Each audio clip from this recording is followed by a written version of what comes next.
Part two, territory and market selection. Can I change my market if one isn't performing well? Yes. So ultimately, I need you to do well. I want you to close deals so that you can stick with us for years on end and we can scale your business.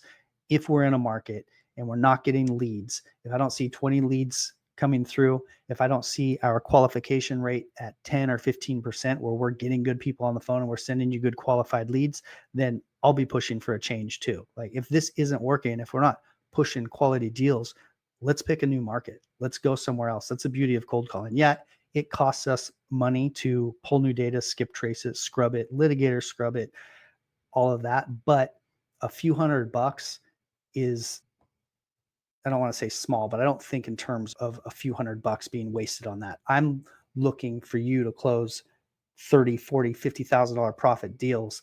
And if I have to spend a 500 extra bucks switching data for you, I don't care because I want you to make money.